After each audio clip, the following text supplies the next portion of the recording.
Friends, FBR ने एक general order issue किया था जिसके मुताबिक ये था कि जितने भी नॉन फाइलर्स हैं उनकी जो सिम्स हैं उनको ब्लॉक कर दिया जाए। तो उसके ऊपर सख्ती से अमल जारी हो चुका है। अस्सलाम वालेकुम, मैं एडवोकेट शेख हामिद हसन हूं। आज मैं आपको फाइलर और नॉन फाइलर का जो टैक्स डिफरेंस है उसके बारे में बताऊंगा कि फाइलर होने के कितने बेनिफिट्स हैं। अगर आप फाइलर हैं और अगर हम टैक्स की बात करें तो जब आप बैंक से पैसे निकलवाते हैं तो जो फाइलर है उसको 0% टैक्स लगता है। इसी तरह ही अगर आप नॉन फाइलर हैं तो उसको 0.6% टैक्स लग जाता है। इंटरनेशनल ट्रांजैक्शन अगर आप कोई अपनी डेबिट कार्ड से या क्रेडिट कार्ड से करते हैं तो फाइलर को 2% और नॉन फाइलर को 10% टैक्स लगता है।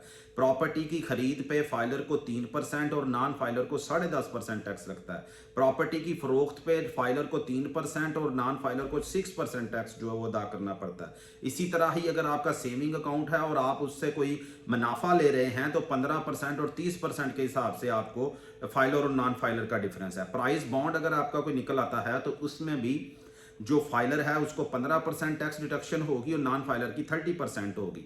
बैंक से अगर आपने गाड़ी लीज करवा ली है तो लीजिंग के ऊपर 0% फाइलर के लिए है और नॉन फाइलर के लिए 12% है। अगर आप कमीशन का काम कर रहे हैं तो कमीशन जो अगर उसकी आपका कमीशन का जो टैक्स है वो फाइलर पे 12% है और नॉन फाइलर पर 24% है। अगर आपका बिजली का बिल जो है 25,000 या इससे ऊपर है और अगर आप फाइलर हैं तो आपको 0% टैक्स लगता है और नॉन फाइलर होने की सूरत में 7.5% टैक्स ऐड ऑन हो जाता है। ये एडिशनल टैक्स की बात कर रहा हूँ। अगर रेंट की अगर आपकी इनकम है तो आपको 5% से 25% की स्लैब में जो है वो टैक्स लगता है। इसी तरह अगर आप नॉन फाइलर हैं तो यही स्लैब जो है 10% से 50% तक चला जाता है। गाड़ी की अगर आप खरीद या रजिस्ट्रेशन की बात करें तो नॉन फाइलर 10,000 से 5 लाख रुपए तक according to variant of the car या व्हीकल पे लगता है और अगर उसी सेम वेरिएंट पे आपको 30,000 से 15 लाख रुपए तक टैक्स लगता है नॉन फाइलर को। अगर गाड़ी के टोकन टैक्स की बात करें तो आपको जो फाइलर है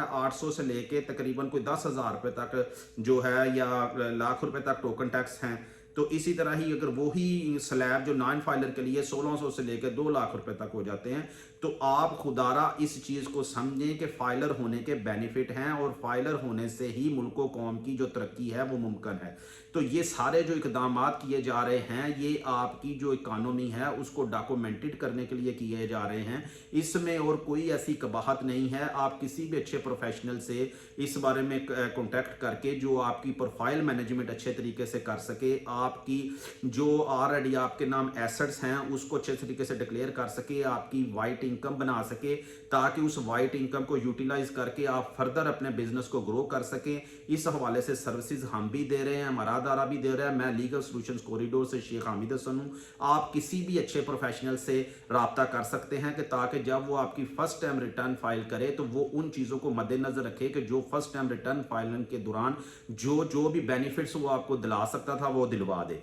तो ये एक नॉर्मल सा काम है। इसमें हमारी जो इकोनॉमी है वो डिजिटलाइज हो जाएगी, डॉक्यूमेंटेड हो जाएगी। और दूसरी बात सबसे अहम ये है कि एफबीआर की तरफ से हर पर्सन को ये इजाज़त दी जाती है कि वो अपनी सेल्फ असेसमेंट करे, वो खुद बताए कि उसकी सालाना इनकम कितनी है। ठीक है। और अब इस साल जिन लोगों की जो एग्जेम्प्टेड इनकम थी कि मतलब एफबीआर की तरफ से ये था कि जिन लोगों की 6 लाख रुपए तक सालाना इनकम है उसको टैक्स एग्जेम्पशन हासिल है, उससे ऊपर की जो इकोनॉमी है वो टैक्सेबल है। और इसी तरह अगर आपकी एग्रीकल्चर जो है इनकम है उसके ऊपर तो टैक्स वैसे ही बहुत कम है।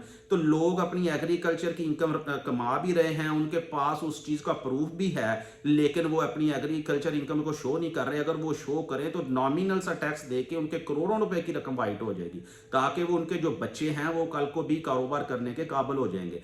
तो ये एक बहुत ही अवेयरनेस वाली बात है। जिस तरह लोगों को अवेयरनेस नहीं है और वो फाइलर और नॉन फाइलर के चक्कर में ही सारी ज़िंदगी गुजार देते हैं। तो एफबीआर के अब जो प्रिवेंटिव मेजर्स वो ले रहे हैं उस हवाले से ये चीज़ें तो अब नामुमकिन है कि आप कहें कि आप सारी उम्र नॉन फाइलर रहेंगे। अगर नॉन फाइलर रहेंगे तो फिर जो कमाएंगे सारे का सारा आप टैक्स ही देंगे, आपको बेनिफिट नहीं मिलेगा। Thank you so much.